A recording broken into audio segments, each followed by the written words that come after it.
نقدم لكم اليوم 5 أشياء تسعى العديد من الجهات لإخفائها عنك.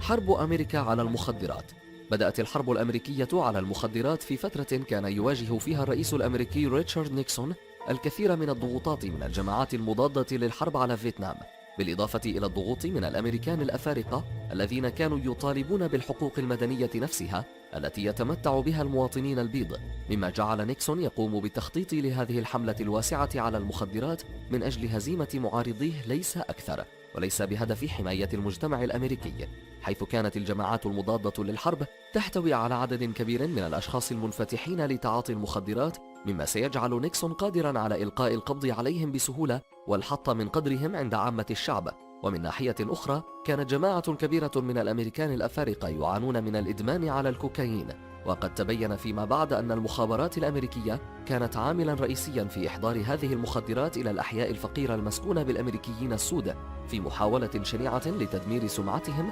وإثبات أنهم لا يستحقون نفس الحقوق التي يتمتع بها المواطنون البيض. تم إثبات هذه المؤامرة عن طريق بعض التقريرات الحكومية التي ظهرت على مر السنين، بالإضافة إلى اعترافات العديد من الموظفين الحكوميين الذين كانوا مشتركين في تلك المؤامرة، من ضمنهم أحد كبار المساعدين لنيكسون نفسه،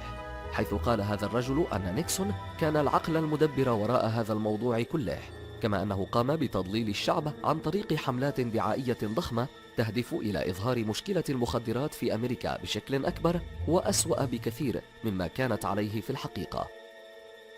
بناء قنبلة نووية. بناء قنبلة نووية هو شيء صعب للغاية، لكنه ليس بالصعوبة التي يعتقدها معظم الناس، حيث أن هناك أفرادا قادرين على بناء قنبلة نووية إذا تم إعطاؤهم المواصفات المحددة لها والوقت الكافي. ورغم صعوبة الحصول على هذه المواصفات، إلا أن هذا لم يمنع مجموعة من الأشخاص من بناء واختبار قنابل نووية خاصة بهم. قامت هذه المجموعة التي تدعى أوم شينريكيو بشراء قطعة أرض تقع في وسط الصحراء الأسترالية، ثم بدأوا ببناء القنبلة وتعدين اليورانيوم من المنطقة بدون أن تتم ملاحظتهم إطلاقا، حتى أنهم قاموا بتفجير قنبلة نووية في المنطقة كاختبار، مما أدى إلى ارتجاجات تشبه الزلزال، وهذا بالضبط ما اعتقدته السلطات الأسترالية، وقامت بإغلاق التحقيق على أنه زلزال غامض. ولم يتم اكتشاف الأمر إلا بعد 2 عندما قامت هذه المجموعة بإطلاق قنابل غاز السارين في مترو الأنفاق بمدينة طوكيو اليابانية،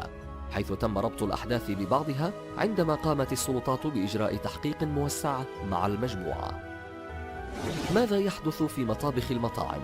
يعتقد معظم الناس أن مطابخ المطاعم تكون نظيفة دائما ويتم فحصها بشكل منتظم من قبل الجهات المختصة، إلا أن هذا ليس صحيحا إطلاقا، ففي العادة تكون أماكن تحضير الطعام متسخة بشكل دائم، كما أن أرضية المطبخ تكون مغطاة بطبقة مقززة من الشحوم التي لا تزول مهما تم تنظيفها. هذا بالطبع بالإضافة إلى الإصابات العديدة التي يعاني منها العاملون، مثل الحروق الدائمة أو الجروح التي لا يتم معالجتها بعناية، مما يتسبب في احتمالية دخول الدم أو العرق أو البكتيريا في الطعام الذي يعدونه. كما أن معظم العاملين بالطبع لا يهتمون بغسل أيديهم بانتظام خلال تحضير الطعام مثل ما يفعل الناس في بيوتهم، لأنهم يكونون مشغولين للغاية.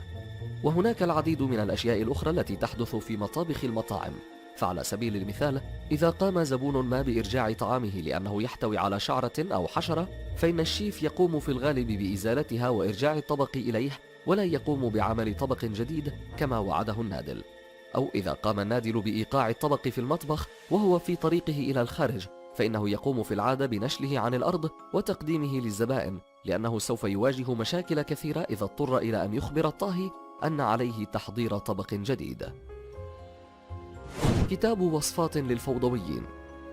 تم نشر هذا الكتاب الذي يدعى كتاب طبخ الفوضويين الأناركيين منذ سنوات عديدة، ويحتوي على الكثير من الوصفات السيئة والأنشطة غير المشروعة الخاصة بالفلسفة الأناركية اللاسلطوية، وهي الفلسفة المعادية لأي سلطة أو محاولة تنظيم للمجتمع. ورغم أن هذا الكتاب يحتوي على الكثير من الطرق والنشاطات التي عفى عليها الزمن، مثل كيفية اختراق الهواتف العمومية التي لا يتم استخدامها في يومنا الحالي، إلا أنه يحتوي على بعض الأشياء الخطيرة التي ليس من المفترض على الأشخاص معرفتها، مثل كيفية تصنيع القنابل أو كيفية عمل المخدرات التي تسبب الهلوسة في المنزل، بالإضافة إلى أشياء خطيرة عديدة أخرى.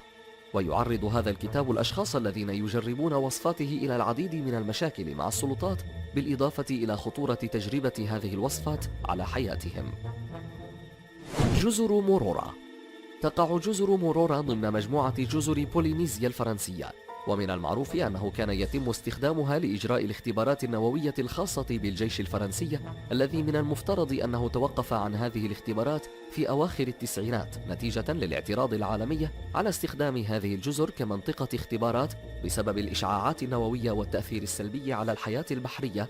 الذي خلفته هذه التجارب، حيث قال شهود العيان الذين شاهدوا الاختبار الأول على الجزيرة أن الانفجار كان هائل الحجم لدرجة أنه تسبب في سحب ماء البحيرة بأكمله ورشه في السماء، كما قالوا أنهم شاهدوا جميع المخلوقات البحرية التي كانت في الماء تمطر من السماء ميتة وكانت متفحمة من شدة الحرارة.